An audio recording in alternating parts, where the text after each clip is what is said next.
evening, friends of the inner sanctum. This is your host to welcome you through the portals of the squeaking door for another delightfully horrible half hour with a delicious assortment of obnoxious people. Friends, I've just come from a formal dinner that was given by the Society for the Prevention of People to raise money to buy a blood bank for toothless vampires. All the gay ghouls in town were there. And for the first course, they served an ectoplasm salad with astral dressing. But the best part of the evening was the entertainment. They had a ballet of dancing skeletons doing a rumba to the beat of their own bones. It made everybody grin from ear to ear. Wouldn't you have liked to have been there?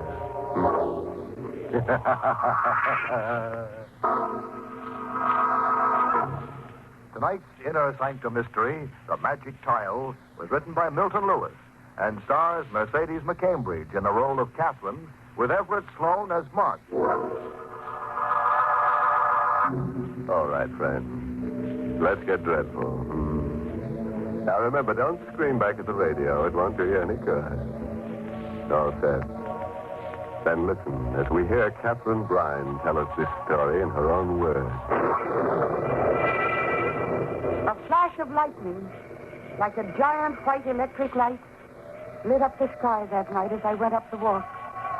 And Brine Mansion looked like a huge gabled tomb standing there on the hill, its towers, two huge skeleton arms, stretching up into the black, sullen sky. For a moment I wanted to run as far and as fast as I could from this house where I was born. And I wish now that I had. But much as I hated it, I had come back. Not because I lived there, not because I wanted to be there, but because in this house I should find out if I was going to live or if I was going to die.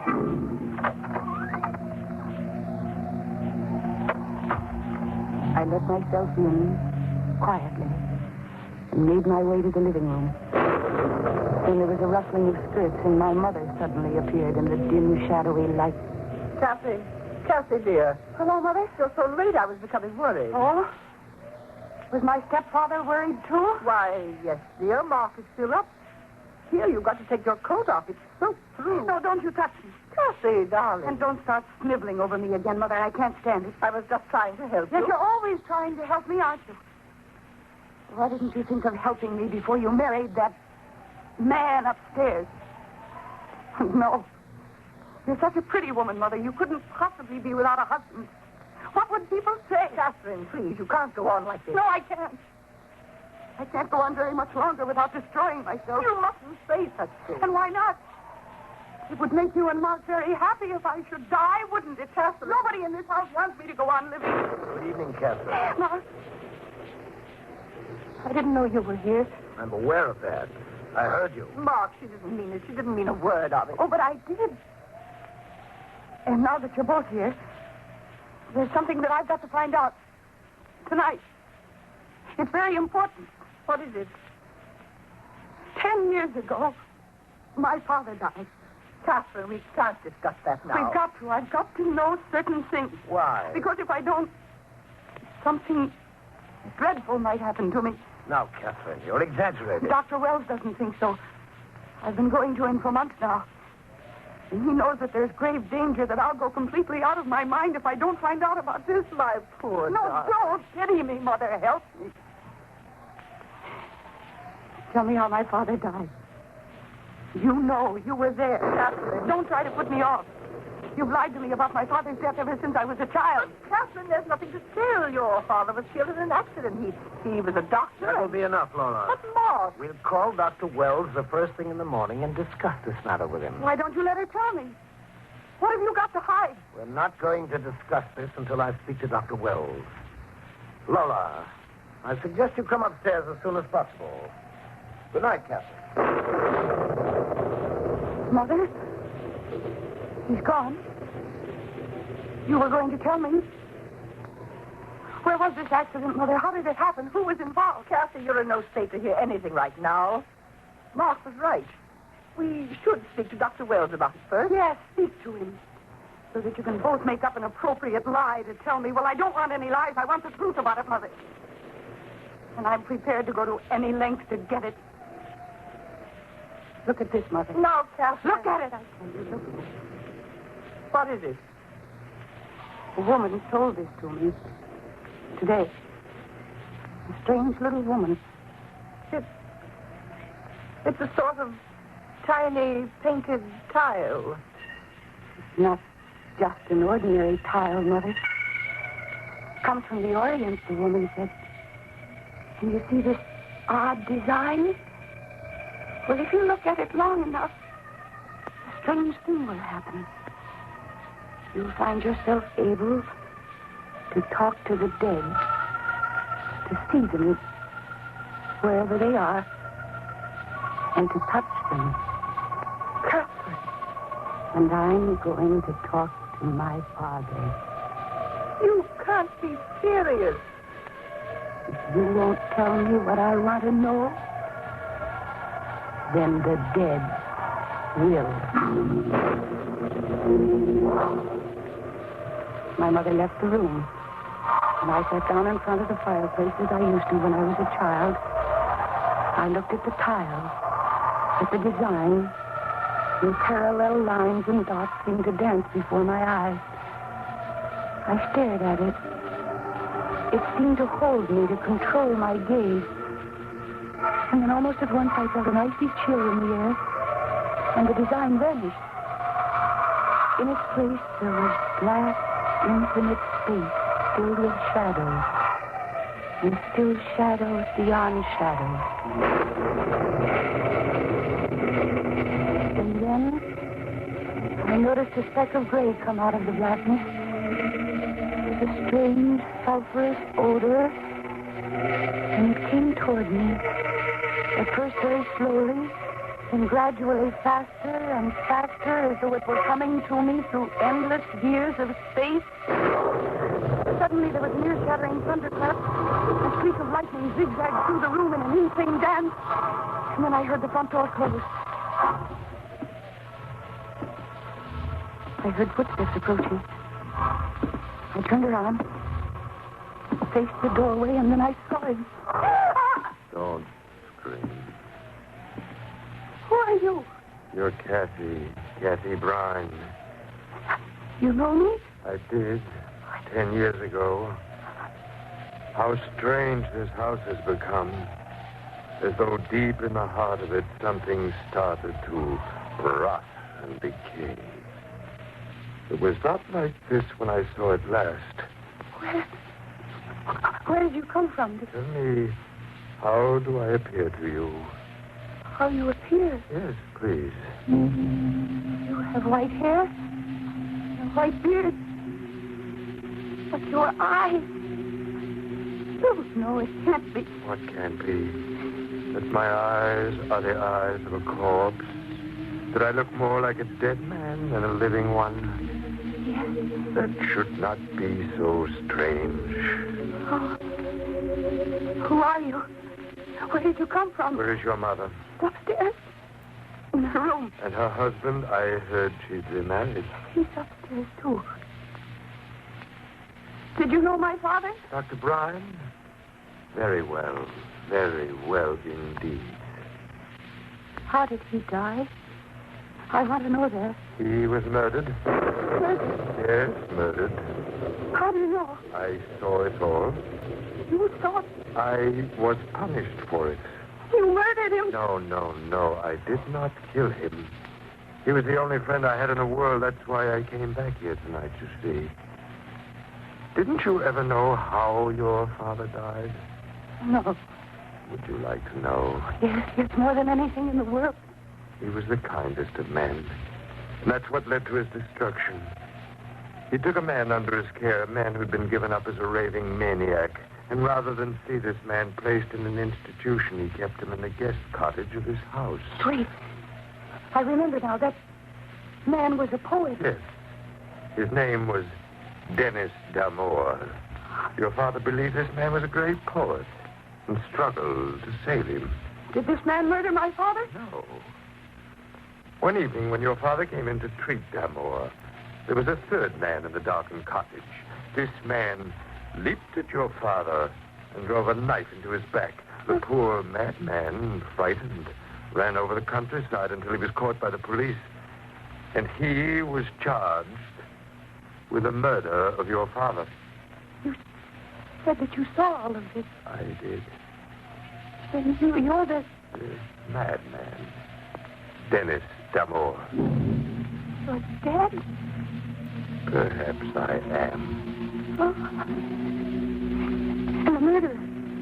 Who was the person who murdered my father? You know him quite well. He's the man who's now married to your mother, Mark Weldon. Can you prove this? Your father is the only one who can prove this. My father? Can you bring my father back here? Bring him back? You came back. If you could only bring him and prove this. Prove it? Perhaps I can. Perhaps I will bring him back tonight. Just then there was a tremendous thunderclap, and the electric light failed. I tried to see him by the firelight, but he wasn't in the room. I ran to the door, stumbling over furniture in the darkness and screaming for him to wait. I opened the front door, but he wasn't there. And when I came back into the living room, my mother was there, and with her was Mark Weldon. Cassie, we heard you screaming. Did you, Mother? What happened? I found out how my father died. Really? How? He was murdered. Did you tell her anything? No, not a word, Mark, I swear. Cassie, how did you find out? I told you how I'd find out. That tile? Yes, that tile, Mother. It works. That's impossible. Of course you'd say that. But I discovered tonight that you, Mark, you murdered my father. You cleverly arranged that a poor patient of his named Dennis Damore would be arrested for the crime that you committed. Who told you this? Dennis Damore. Damore? Was he here? Yes. And he told me everything. And you believed him? Why shouldn't I? Why, the man's a maniac. I don't know how he ever got here. He should be at the State Institution for the Criminally Insane. Number, please. Hello, operator. Will you put through a call to the State Institution for the Criminally Insane at Brighton? I wish to speak to whomever is in charge. And call me back as soon as you get them. It's urgent. Yes, sir, I understand. Thank you. Catherine, you actually claim you spoke to this man? Yes, Mark. And he told me that he saw you murder my father. You're lucky you escaped with your life. The man's a homicidal maniac. I find it shocking that you should even begin to believe this fantastic story. But it seems to be true, Mark, doesn't it? My father was murdered, and Dennis Damore was sent away for the crime. Yes, that part of it is true, but to accuse me... He not only accuses you, Mark, but he's going to prove it. How? By bringing my father back here. Laura, we've tolerated her in this house for...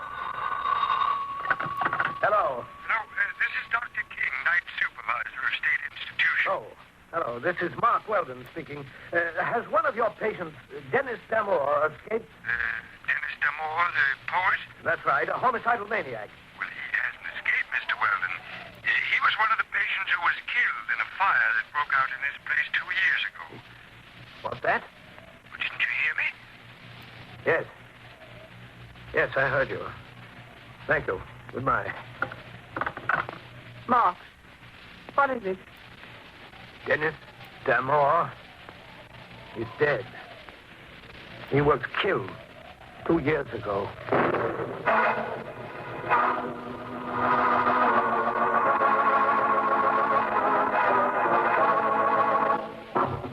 Well, friends, how'd you like to have a little Chinese tile that can produce dead men for you? Or don't you think that Dennis Damore is a ghost? Maybe you think he's just an old pop-eyed poltergeist. Well, we'll know in a moment, as we hear Catherine Bryan tell us the second half of her weird story. My stepfather's hand trembled as he hung up the phone. Even in the red glow of the firelight, I could see that his face had suddenly turned snow white. My mother said nothing, But she stared at him as he went to the desk and lit one of the kerosene lamps which we use when the electricity fails at Bryan Mansion. It's impossible. The dead can't come back. Unless you're making up this whole thing, Kathy. Why should I invent a story like this? Because you've always been insanely jealous. You've always hated your mother for marrying me. Isn't that true, Laura? Isn't it? Yes, it's true. There. You see, Catherine? Your mother loves you. She wouldn't lie. Now, tell us the truth. You made up this whole wild tale about Dennis D'Amour, didn't you? No, Mark, I didn't invent it. Dennis D'Amour was here. He couldn't have been. He's been dead for 2 years. Then how would I know the things I told you? I don't know. That's what you've got to explain. Mark, why does this upset you so? If you didn't murder my father, what difference does it make about D'Amour? Why are you so frightened? I'm not frightened. I'm just determined to get to the bottom of this thing. What was that? Just the thunder, Mark. Laura, why are you looking at me like that? Like what? Staring at me. As though you've just seen me for the first time. Do you believe this mad story Catherine's told us? Do you think I murdered her father? I just remembered certain things, Mark. I can't help it if I think of them now. What thing? Tell me what thing? 2 days before the murder, you told me you were in love with me. I sent you away. I told you never to come to this house again. Yes, go on. On the night of the murder, I saw you standing in the moonlight near the guest cottage. You did? I thought I was mistaken, especially since you claimed you were at home that night. Mark, now don't be angry with me. I can't help thinking of these things now. It's only natural. Natural? Is it natural for a man's wife to accuse him of a crime like murder? And on the basis of what? The word of a psychopathic girl who should have been confined long ago. She's talked to a man who's been dead for 2 years. I suppose you believe that, too. And who is this man, even assuming that he is alive? A madman, a homicidal maniac who took your first husband's life when your husband tried to kill him. Well, I've had enough of this. Mark, what are you taking out of that drawer? Kathy, come here. Why, Mark, put that gun away. Shut up, Laura. Kathy, I won't hurt you unless you try something dangerous. I'm holding this gun because I believe your mother and I are no longer safe in the same room with you. Now, I want the truth. You were lying to us before, weren't you? No. Very well, then. Who is this man you saw? I'd like to see him, too. I don't know. Of course you don't, because he doesn't exist. He does. He appeared when I looked at the Chinese style. The Chinese style. Good, good. Look at your Chinese style now.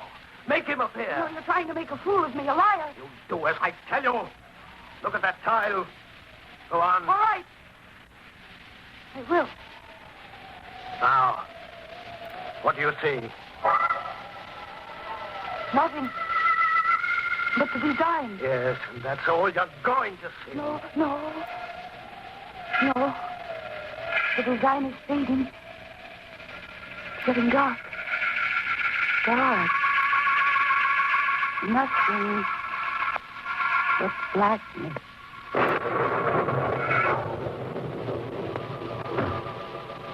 Mark, I heard the front door. Someone just came in. Yes. Those footsteps. That's just how he came in the last time. Perhaps, but I doubt it. Good evening. Oh, it is D'Amour. Do you remember me, Laura? Yes. You've changed a great deal, but it is you. Mr. Weldon, it's been 10 years since I've seen you. D'Amour. Then you're not dead. There must have been some mistake when I identified you. Not dead. You escaped. Someone must have been identified instead of you. That's the only explanation. It depends on what you choose to believe, Mr. Weldon. I brought a guest with me. My father. That's Brian. I'm sure you know these people quite well. Of course you do. What's he saying? He's talking to my father. That's right, Kathy. Unfortunately, you cannot see him. But he is here. Aren't you, Doctor? D'Amour, what are you up to? What do you think? If you come back here to make trouble... Trouble? No. I've come back because someone wanted to know the truth. And I brought the doctor back for the same reason. Doctor, Before these others, I want you to tell us who murdered you. Who murdered you? Look! You shot him! Yes. Why? Why? He's dangerous. A maniac. That's not the reason. It's because you murdered my father and you didn't want us to know. All right, Kathy. I did kill him. Mark! It doesn't make any difference now. This maniac has planted the suspicion in your minds. You would have found out sooner or later. Mark! Yes, I killed him. For you, Laura. I loved you. That's over now. It's been over for a long time. I know what to do now, and it's going to be very simple, thanks to our friend lying there. What are you going to do? Don't you know, Laura? It's so simple. Your bodies must be found in such a condition that they will be certain Damore killed you. Then I'll tell them how I shot the homicidal maniac to protect myself. The same way he killed my father. Yes, Kathy. You won't die, Kathy. Damore? Did you think you could kill me, Weldon? Damore! Do you think those shots will stop me? No, don't you come near me. Stand back! Nothing will stop me, Weldon. The gun. It's empty. No door. Back room. I saw the bullet strike Damore. They hit him, but they didn't stop him from lurching toward Mark and seizing him by the throat. As they fell to the floor, the kerosene lamp fell off the table. It might have been the wind, but I believe otherwise. I'm almost certain it was my father. And then in a moment, the drapes were on fire and the whole place was blazing. I screamed to my mother to leave, and she ran with me out of the blazing building, out into the storm that raged outside.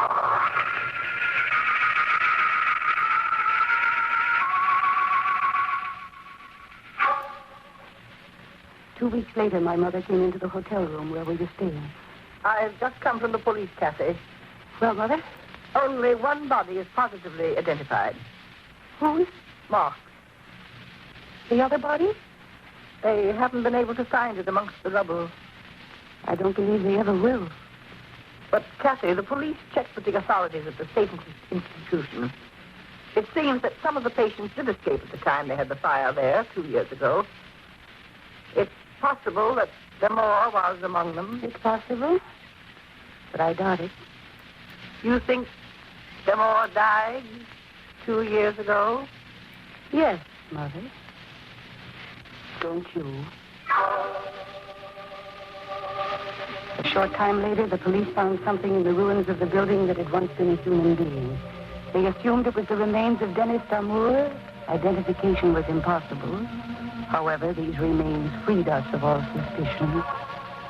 And now we are living in the city, a long way from Bryan Mansion, where I know that the dead come back to settle their debt with the murderer.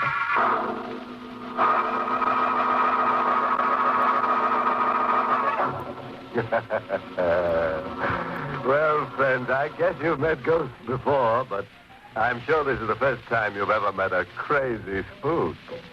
Or don't you think Dennis Damore was a ghost? Well, you know, there's only one way to find out if ghosts really exist. Just ask one to haunt you sometime. And that, of course, brings us to the moral of this story, which is taken from the gibberings of Graveyard, the wise old lunatic who said, if you wake up screaming in the middle of the night, close the window, don't bother the neighbors.